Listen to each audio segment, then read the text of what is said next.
Good afternoon, everyone. Welcome to today's presentation. We'll get started in just a moment here. Give folks a chance to trickle in.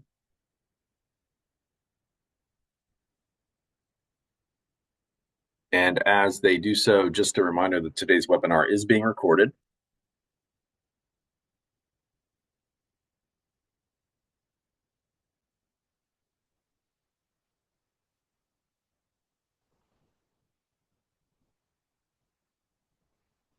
We'll get started again in just a moment. Looks like folks are on their way in now. Allow me to share my screen. And in the interest of time, we will go ahead and get started. So, welcome everyone to today's presentation on the state of Azzad Asset Management. It's our annual state of the company presentation. We like to give this sort of in keeping with the theme of the political realm, where every 4 years, or every so often, I should say, annually, the president gives a State of the Union speech. We give a State of the Company speech. And we are happy to do that for you today. We're using the opportunity to give our clients and friends the chance to see how we're doing as a firm, in addition to offering updates on the markets and our work overall. So it's a combination state of the company / market outlook presentation. I'm Josh Brockwell, Investment Communications Director here at Azzad, and I'll be your host for today. Turning now to the agenda for this afternoon, we'll look at 4 key issue areas, and they're on your screen now. First up, Azzad updates last year up through today, more or less. Then we'll pivot to what drove market performance in 2025, kind of looking back before we look forward. And when we look forward, we'll talk about the vibe in 2026, how things are shaping up in the new year. Lastly, we'll talk about next steps for both you and for us as a firm. For those of you who may need a refresher, here's a look at who we are on your screen now. Azzad is a registered investment advisory firm founded back in 1997. 100% halal solutions, serving clients all over the United States. $1.8 billion in assets under management as of the end of last year. As a reminder, we are also a full-service financial planning advisory firm. Here's an overview of the services we provide on your screen now, from investment planning to tax and charitable planning to halal financial services. We've positioned ourselves to be the leading provider of halal financial services in the United States. So a quick nod to recent recognitions. 2025 was another year of awards and recognition for our firm, which also celebrated 28 years in the business. The year marked another occasion of being named to the Financial Advisor Magazine RIA survey and ranking. You'll see some information about that on your screen now. More information is also available on our website, azzadassetmanagement.com. I'll also mention very quickly that our halal fixed income fund, the Azzad Wise Capital Fund, was also recognized as the best fund over 5 years in the international income category at the Lipper Fund Awards for 2025. The awards keep piling up. I'm sure if you've been with us, you've seen these types of things before. If you've visited our website, you've seen these types of things before. I'll mention we don't do it for the recognition, of course, but it is nice when people notice your hard work for clients. More information, I'll say again here, on the criteria for obtaining these awards is on your screen and also available at azzadasset.com. Moving on, a quick update on one of our value-added services, something we hold near and dear to our hearts at Azzad Asset Management, shareholder advocacy. Azzad engages in shareholder advocacy on behalf of our clients. That includes proxy voting, filing shareholder resolutions, and engaging with corporate managements of all stripes. Some of our recent advocacy efforts are here on your screen now. We're particularly proud of our work with Microsoft, which you can see there on the left. We've had meaningful conversations with that company around their reported support of the IDF and its campaign in Gaza. Our shareholder resolution asking them to report on their human rights due diligence procedures was voted on December 5th of last year with a great result. And as a part of that pressure campaign, we encouraged the company to stop assisting in the mass surveillance of Palestinian communications and the subsequent storing of that data on Microsoft servers in Europe. Microsoft, fortunately, recently announced that it was ending that practice. So good news there. This year, we're continuing to work with our partners in the faith-based and socially responsible investor community to take action against Meta, in concert with Meta, I should say. Ideally, it's going to be cordial and mutually beneficial. But Meta has reportedly shut down accounts or they've downranked content allegedly as well on Palestinian issues. We filed a resolution at Meta late last year and have begun the process of engaging with them to ideally resolve this content suppression in a beneficial way. I can't talk too much about those conversations right now because they're currently ongoing, but I will say that we'll either engage with a positive result or take it to a vote at their 2026 annual general meeting. Lastly, I'll mention that we've filed a 2026 shareholder resolution at Alphabet to encourage better conduct when dealing with countries accused of genocide or crimes against humanity. That's specifically around their involvement in Project Nimbus, which many of you are no doubt familiar with.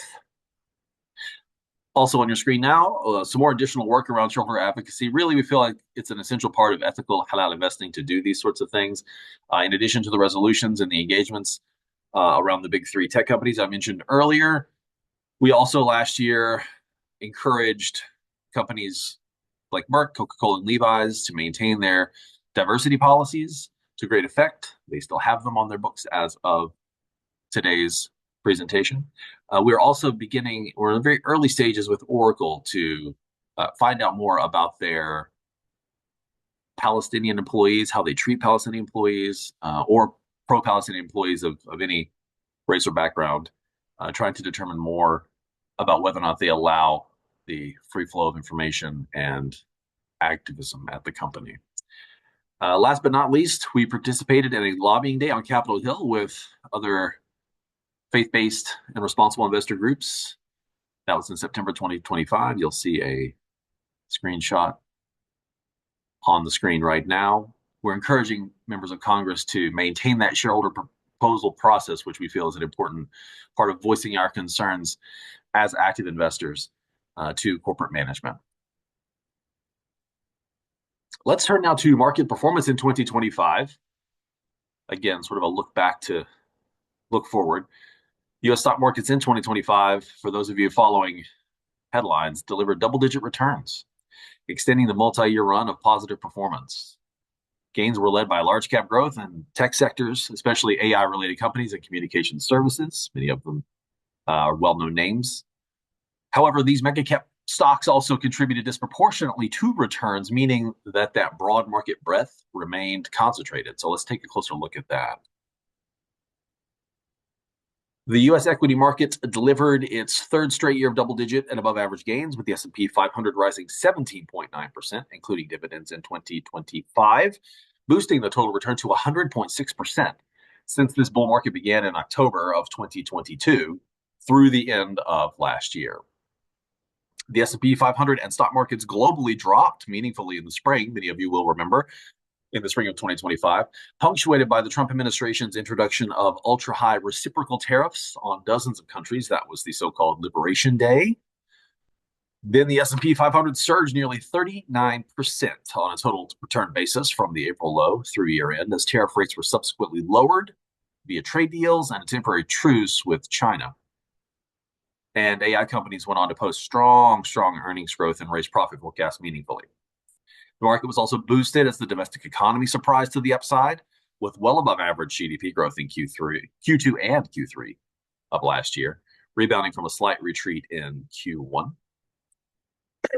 Excuse me. The economic backdrop improved due to an unanticipated surge in AI capital spending. A lot of us have heard about that. Also, 3 more Federal Reserve 25 basis point interest rate cuts, passage of the big taxpayer and business-friendly One Big Beautiful Bill Act, and strong consumer spending among upper income households. All these forces kind of conspired collectively to help offset those headwinds from tariffs. This bull market cycle has been dominated, as we alluded to earlier, by AI-oriented stocks. Many of us know that if we follow the headlines. 7 stocks represented just over half of the S&P 500's gains in 2025.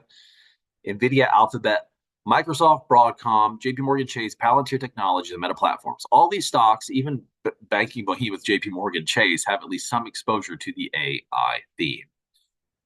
This group punched well above its weight, while these 7 stocks represented about a quarter of the S&P 500's market capitalization of last year. They accounted for more than half of the index's total return. This is the second year in a row. I should mention that NVIDIA, Meta, Alphabet, Broadcom, and Microsoft are among the stocks that deliver the bulk of the S&P 500's gains, partially due to their mega-sized market capitalizations as a proportion of the index, and also because of their strong price performances. We continue to view AI as a transformative technology at Azzad, at least as much, if not more so, than the development of mass commercialization of the internet. AI is one of the key long-term investment themes for the second quarter of the 21st century. That said, currently there are open questions about the AI transformation related to the ongoing data center build out and the technology's uptake. Either way, volatility events up or down could be reasonably expected to emanate from AI and the related components of the stock market. I'll also mention here, of course, that we, as Sharia compliant investment advisors and an investment advisory firm, cannot own every stock that's included in light of our Sharia compliant screens. Some of the names that I mentioned earlier wouldn't be owned in Azzad portfolios, but clearly there is a lot of overlap between conventional and halal portfolios. Let's turn now to the index we've just been talking about on those previous slides, the S&P 500 index. You may have heard me talk about this before, but it's worth repeating. The S&P 500, or Standard & Poor's 500 index, is a collection of 500 leading publicly traded companies in the U.S. It's not an exact list of the top 500 U.S. companies by size, because the index includes other criteria. Sometimes you hear it's the largest companies. It's not always necessarily true. The S&P 500, though, is nonetheless one of the most relied upon gauges of prominent American equities performance and the stock market overall. Usually it's a proxy for the market. But it's not the stock market, and there's a lot more that folks should be invested in to better manage risk and meet their financial goals. Investing solely in the S&P 500 limits your exposure to a single market, in this case the United States, and a specific set of companies, large cap U.S. companies. And that can increase your risk, unfortunately. And so here's why diversifying beyond the S&P 500 is crucial. First, geographic diversification. The U.S. economy doesn't always move in sync with the global economy. We've seen this of late. International investments can cushion your portfolio during U.S. market downturns. These are just general rules to keep in mind, not specific investment advice for your portfolio. Obviously, talk to your Azzad advisor for that information. Sector diversification is another benefit. The S&P 500, while broad, may have concentrated exposure to certain sectors, as we've talked about. Diversifying across different sectors, tech, healthcare, energy, etc., reduces your vulnerability to sector-specific shocks. Of course, diversification can't guarantee a gain or insure against a loss, but it is a helpful principle when it comes to investing, and one well worth taking advantage of. Next, I'll mention company size diversification, including small and mid-cap companies, often found outside the S&P 500, can enhance long-term growth potential. Of course, volatility as well. Diversification helps smooth out the ups and downs of your portfolio. When one part of your portfolio declines, another may be performing well, mitigating overall losses. So these are things to keep in mind if you're just focused on that S&P without any other asset classes in the mix. As I mentioned or alluded to earlier, diversification is an investment principle designed to help manage risk. However, it does not guarantee against a loss. The key to diversification is to identify investments that may perform differently under various market conditions. Oh, regarding diversification, apropos of what we just talked about, this next slide is a great one. It explains why it can matter. So take a look on your screen now at how U.S. stocks performed last year compared to international stocks. Non-U.S. stocks significantly underperformed, or non-U.S. stocks significantly outperformed U.S. equities. U.S. equities underperformed non-U.S. stocks. The MSCI All-Country World Index ex-U.S. is a chart of which you'll see on your screen there. It returned about 29% in 2025, and that's well above the S&P, as we just pointed out. So a lot of the strong gains were seen in Asia, especially South Korea, Japan, with some markets delivering standout returns driven by tech and cyclical sectors. I'll also mention here developed markets in Europe also rallied, supported by fiscal stimulus and economic growth prospects. Generally, international stocks outpaced U.S. returns by a wide margin, roughly 10 to 12 percentage points or more, marking a notable reversal from recent years of U.S. dominance. So what drove the difference? Well, a weaker U.S. dollar didn't help. A weaker dollar boosted international returns when converted back into U.S. dollars, so that's going to amplify performance. Broader global participation in AI and cyclical growth is another reason for the difference. Asia's tech and chip sectors performed especially well, while Europe benefited from stimulus and improved earnings. Also, relative valuations and rotation. The U.S. equities were relatively expensive entering 2025. Market analysts will always talk about whether the S&P or markets more broadly are overpriced or underpriced, undervalued or overvalued. So U.S. equities were relatively expensive or considered to be overvalued by many in 2025, while many international markets had more upside potential.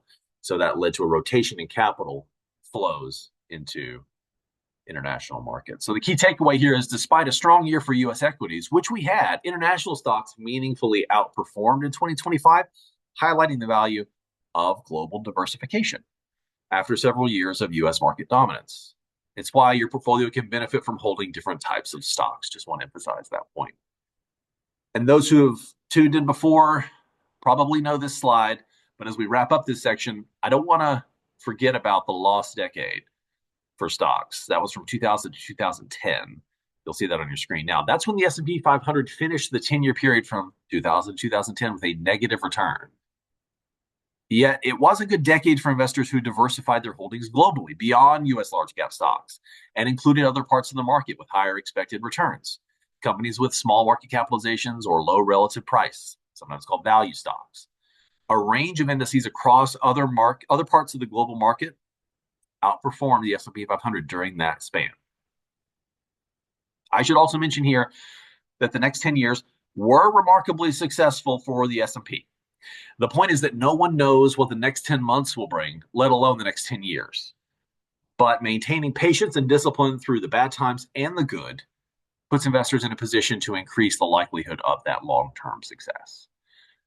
But I will also note that there has never been a negative 10-year return for a diversified mix of U.S. stocks and fixed income, just food for thought.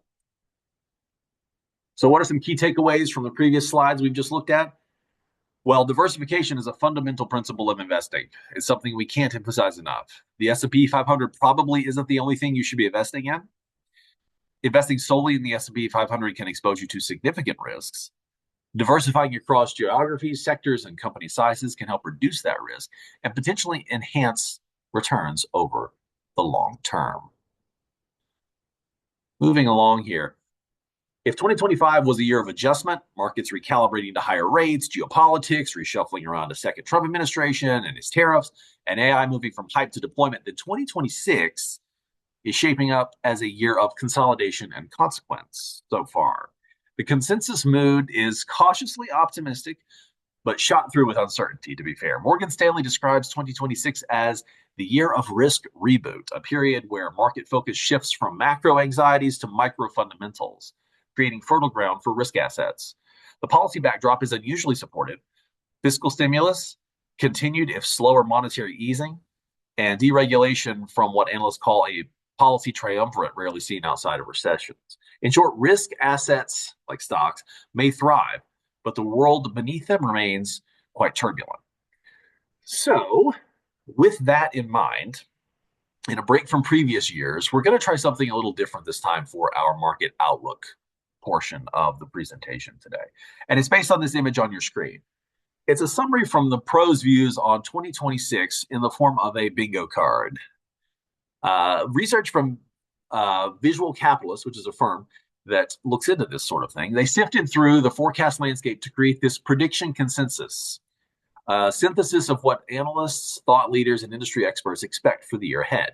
They analyzed more than 2,000 individual predictions from a wide variety of sources, including Morgan Stanley, Goldman Sachs, the IMF, The Economist, Deloitte, Microsoft, Gartner, and dozens more.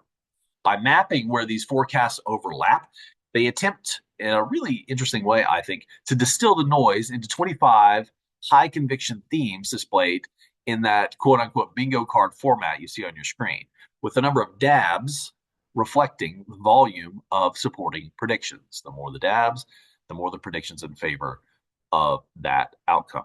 And each color represents a different theme: blue for the economy, green for markets, yellow for tech, purple for geopolitics, and pink for everything else. For the third consecutive year, if we go through just a few of these right now, artificial intelligence dominates the prediction landscape, but the narrative has evolved. Where 2024 forecasts centered on whether AI hype was justified and 2025 focused on deployment at scale, the 2026 conversation is about integration and consequences. Across industries, AI is moving beyond answering questions to actively collaborating with people and amplifying their expertise. This is the year of the agentic AI build out. Deloitte predicts that by year end 2026, as many as 75%, as much as 75% of all companies may be investing in agentic AI, which are basically autonomous systems that can plan, act, and adapt with very limited human oversight, to put it simply. These AI agents, it's the word agentic, are set to become digital colleagues, helping small teams punch above their weight. So Microsoft envisions a future where a 3-person marketing team can launch a global campaign in days, with AI handling data crunching and content generation while humans steer the strategy. After years of anticipation, productivity gains from AI are finally expected to materialize in measurable ways. Morgan Stanley points to AI-driven efficiency as one of the 6 key drivers of their bullish earnings outlook. Software and internet companies are expected to see generative AI revenue grow more than 20-fold over the next 3 years. Of course, AI will impact the job market in other ways as well. Professional and knowledge worker classes that previously felt insulated are now beginning to feel anxiety around job security, thanks to the rise of AI. Moving along here, perhaps no theme generates more consensus than this. The tariff regime is here to stay in some way, shape, or form. Trump's reciprocal tariffs are beginning to bring revenue in. They've brought in close to $300 billion in revenue annually. And while they may face legal challenges, I think that's an ongoing issue, Barclays expects the Supreme Court to deem them illegal. The effective tariff rate has peaked at 12.1%. That's the highest since 1934.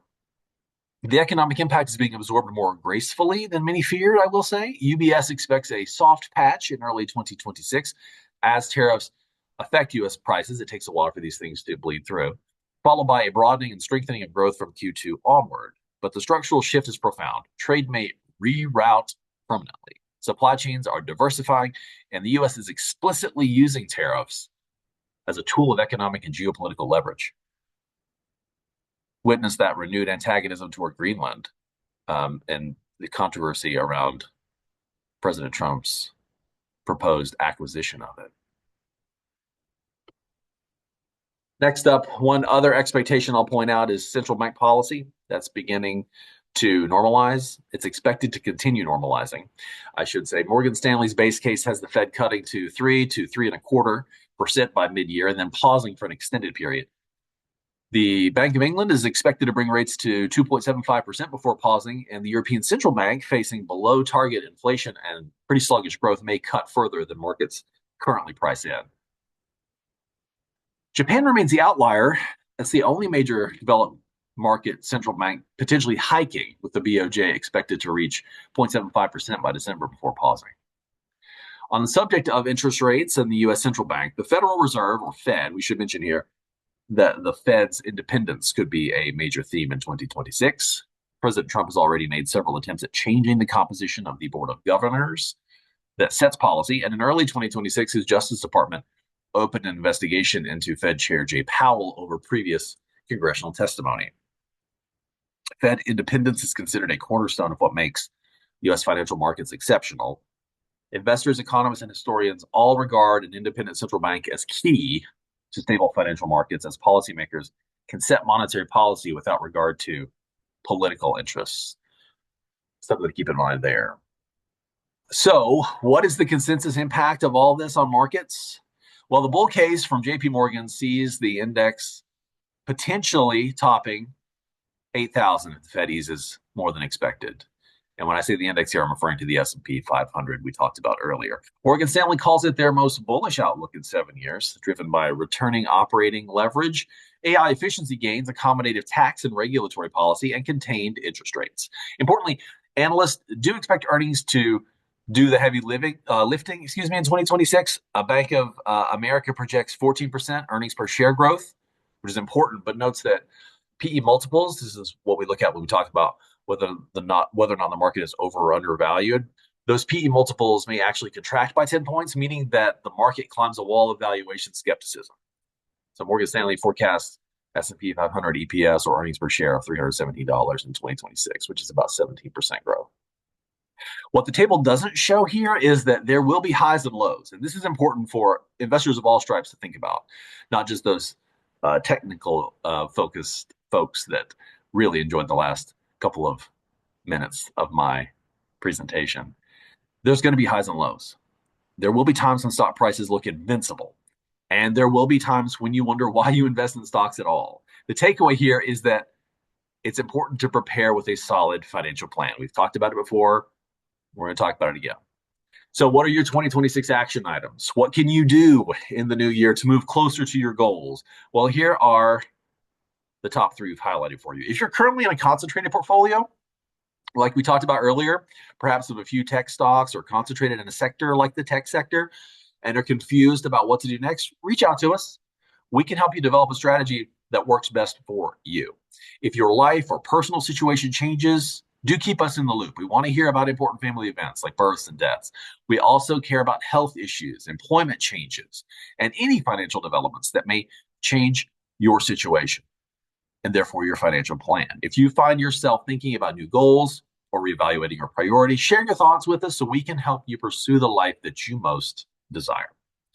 On top of specific adjustments in your financial life, we also want to know how you feel about investment changes. These could be details like a risk tolerance shift or any market environment concerns. Finally, remember to review your estate documents, your beneficiary designations, and other paperwork to ensure they're all up to date. A well-organized estate is one of the best gifts you can give to your family, and we're here to help you with that.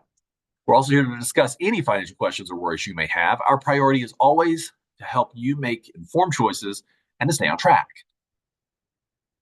So what else can investors do now? Just very quickly, let's tick off a few things. Remember the power of compound returns, the cumulative effect of gains or losses over time.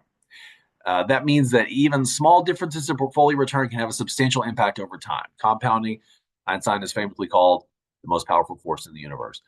Establish realistic financial goals. That means develop a financial plan tailored to your personal financial goals and be ready to adapt as life circumstances change. Azzad Asset Management's advisors can help you create a plan with more realistic expectations. So talk with us, please. Also, maintain savings discipline. While returns can fluctuate from year to year, resist the urge to reduce your saving in response to market volatility. Expected returns are not guaranteed, as we've talked about. And the more you save, the greater the cushion you'll have if actual returns fall short of expectations. Build a diversified portfolio. Construct a portfolio aligned with your risk tolerance using a mix of asset classes that perform differently under various market conditions. We just talked about the value of diversification. Since predicting the best performing asset class each year is challenging, I would say impossible, diversification helps mitigate the impact of market volatility and reduces the risks of chasing past performance. Throughout 2026, we will focus on delivering the following. You see on your screen there. We're going to keep you informed through regular communication. This is a major priority of mine and the firm as a whole. We're going to manage your investments according to your personalized strategy. Of course, that means that you've made this strategy in concert with an Azzad advisor. If you haven't taken that step, please begin that process. Last but not least, the Azzad Investment Committee will continue to do its due diligence on our stable of portfolio managers, including our quarterly conference calls, where we manage those managers who specialize in their asset classes. So that's going to do it for us, everybody. It concludes today's presentation. I'd like to thank all of you who were able to take the time to be here with us live today. If you'd like more information, please reach out to us at hello@azzadasset.com. That's the main email. And be sure to follow us on social media. The handle for our Facebook and YouTube accounts is at Azzad Funds. You can find us on LinkedIn under our full name, Azzad Asset Management. Thank you all for your time today. And salamu alaikum.